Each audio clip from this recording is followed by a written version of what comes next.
ನಮಸ್ಕಾರ ಗೆಳೆಯರೆ. ಇವತ್ತು ಫಾಸ್ಟ್ಯಾಗ್ ಹೋಲ್ಡರ್ನ ಆರ್ಡ್ರ್ ಮಾಡಿದ್ದೀನಿ. ಅದು ಬಂದಿದೆ. ನನ್ನ ಕಾರಲ್ಲಿ ಫಾಸ್ಟ್ಯಾಗ್ ಡ್ಯಾಮೇಜ್ ಆಗಿತ್ತು. ಸೊ ಅದನ್ನು ಚೇಂಜ್ ಮಾಡೋಕ್ಕೆ ಹೊಸ ಫಾಸ್ಟ್ಯಾಗ್ನ ತೊಗೊಂಡಿದ್ದೀನಿ. ಇದು ಫಾಸ್ಟ್ಯಾಗ್ ಬಂದು IDFC ಕಂಪ್ನಿದು. ಮೊದಲು ಇದೇ ಯೂಸ್ ಮಾಡ್ತಿದ್ದೆ, ಈಗ ಮತ್ತೆ ಅದನ್ನೇ ತೊಗೊಂಡಿದ್ದೀನಿ. ಇದಕ್ಕೆ ಮತ್ತೆ ಫಾಸ್ಟ್ಯಾಗ್ ಹೋಲ್ಡ್ರು ಇದು ಏನಕ್ಕೆ ಹಾಕಬೇಕು ಫಾಸ್ಟ್ಯಾಗ್ ಹೋಲ್ಡ್ರು ಅನ್ನೋದು ಆಮೇಲೆ ಎಕ್ಸ್ಪ್ಲೈನ್ ಮಾಡ್ತೀನಿ. ಫ್ಲಿಪ್ಕಾರ್ಟಲ್ಲಿ ಆರ್ಡ್ರ್ ಮಾಡಿದ್ದೆ ಫಾಸ್ಟ್ಯಾಗ್ ಹೋಲ್ಡರ್ನ.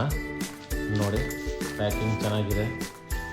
ನಾವು ಓಪನ್ ಮಾಡಿದ್ರೆ ಬನ್ನಿ ಓಪನ್ ಮಾಡಿ ನೋಡುವ ಯಾವ ಥರ ಇದೆ, ಏನಿದೆ. ಇದನ್ನು ಮುಂದೆ ಕಾರಲ್ಲಿ ಈ ಥರ ಸ್ಟಿಕ್ ಮಾಡ್ತೀವಿ. ಈ ಥರ ಸ್ಟಿಕ್ ಮಾಡ್ತೀವಿ. ಸೊ ಮುಂದೆ ಇರೋರಿಗೆ ಈ ಥರ ಸೆನ್ಸರ್ ಇಟ್ಕೊಂತಾರೆ. ಇದನ್ನು ರ್ಯಾಪ್ನ ರಿಮೂವ್ ಮಾಡಿ ಫಾಸ್ಟ್ಯಾಗ್ ಅನ್ಸೋಣ.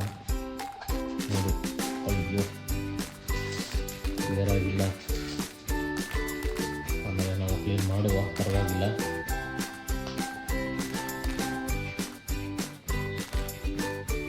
ಕಂಪ್ನಿ ಬ್ರ್ಯಾಂಡಿಂಗ್ ಇದೆ. ನೋಡ್ಕೊಂಡು ನಿಧಾನಕ್ಕೆ ರಿಮೂವ್ ಮಾಡಿದ್ರೆ ಆಗೋಗುತ್ತೆ, ಏನು ತೊಂದರೆ ಇಲ್ಲ.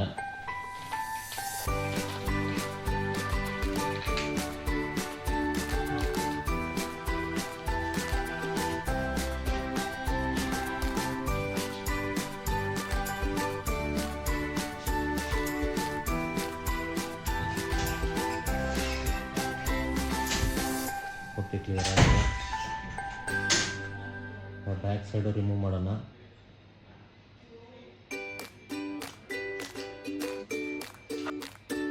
ಪೂರ್ತಿ ರಿಮೂವ್ ಆಗಿದೆ ಪೇಪರ್ ಇದ್ರದ್ದು. ನೆಕ್ಸ್ಟ್ ಇದ್ರ ಸೈಜ್ ಎಕ್ಸಾಕ್ಟ್ ಎಷ್ಟಿದೆ ಏನೋ ನೋಡ್ಕೊಳ್ಳೋಣ. ಖಂಡಿತವಾಗಿ ಕರೆಕ್ಟಾಗಿ ಸೈಜ್ ಕೊಟ್ಟಿದ್ದಾರೆ.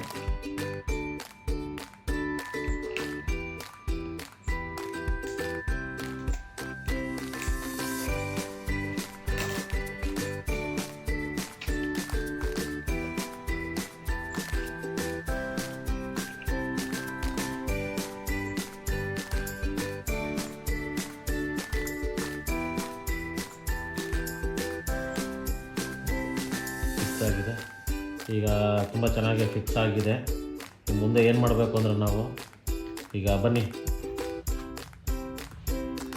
ಗೆಳೆಯರೆ, ಈಗ ಫಾಸ್ಟ್ಯಾಗನ್ನು ಇದು ಮಾಡಿದ್ದೀವಿ. ಇದನ್ನು ನೆಕ್ಸ್ಟ್ ಯಾವ ಥರ ಸ್ಟಿಕ್ ಮಾಡೋದು ಏನು ಅಂತ ತೋರಿಸ್ಕೊಡ್ತೀನಿ ನೋಡಿ. ಇದನ್ನು ಮೊದಲು ತೆಗೆದ್ರೆ TM ಸ್ಟಿಕ್ಕರ್ ಇದೆ, ಗ್ಲಾಸಿಗೆ ಅಂಟಿಸೋಕ್ಕೋಸ್ಕರ. ಗೆಳೆಯರೆ, ಗೋಲ್ಡನ್ನ ಗ್ಲಾಸ್ಗೆ ಅಂಟಿಸ್.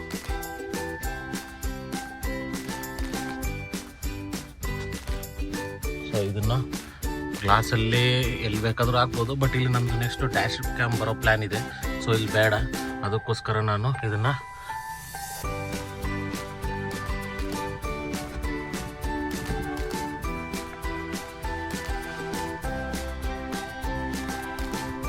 ಕ್ಲೀನಾಗಿ ಸ್ಟಿಕ್ ಮಾಡಬೇಕು. ಸ್ಟಿಕ್ ಮಾಡಿದ್ಮೇಲೆ ನಮ್ಮದು ಫಾಸ್ಟ್ಯಾಗ್ನ ಇದೊಂದು ಫ್ರಂಟ್ಗೆ ಹೋಗ್ಬೇಕು. ನಮ್ಮ ಸೈಡ್ ಇರುತ್ತೆ. ಸೊ ಇಷ್ಟೇ ನಮ್ಮ ಕೆಲಸ. ಈಗ ಹಿಂದೆ ರ್ಯಾಪರ್ ಇರೋದನ್ನ ತೆಗೆದುಬಿಡೋಣ.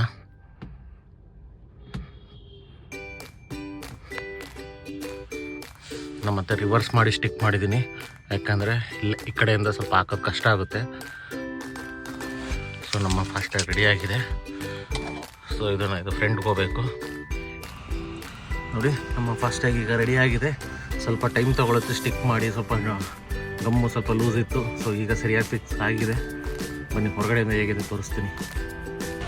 ಸೊ ಹೊರಗಡೆಯಿಂದ ಈ ಥರ ಕಾಣುತ್ತೆ. ಸೊ ಸ್ಕ್ಯಾನ್ ಆಗುತ್ತೆ. ಸೊ ಏನೂ ಪ್ರಾಬ್ಲಮ್ ಇಲ್ಲ. ನೋಡಿ, ಇವತ್ತಿಗೆ ಇದು ನಮ್ಮ ಫಾಸ್ಟ್ಯಾಗು ಸರಿಯಾಗಿದೆ.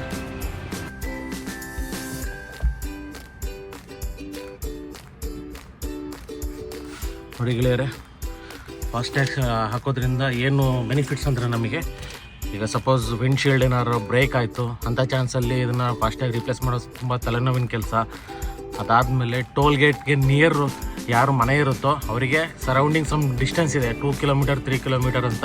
ಟೋಲ್ ಗೇಟ್ ನಿಯರ್ ಇರೋರಿಗೆ ಅವ್ರಿಗೆ ಫಾಸ್ಟ್ಯಾಗ್ ಪ್ರೈಸ್ ಅಪ್ಲಿಕೇಬಲ್ ಆಗೋಲ್ಲ, ಅಂದರೆ ಚಾರ್ಜ್ ಕಟ್ಟಾಗಿಲ್ಲ ಗೌರ್ಮೆಂಟ್ ರೂಲ್ಸ್ ಪ್ರಕಾರ.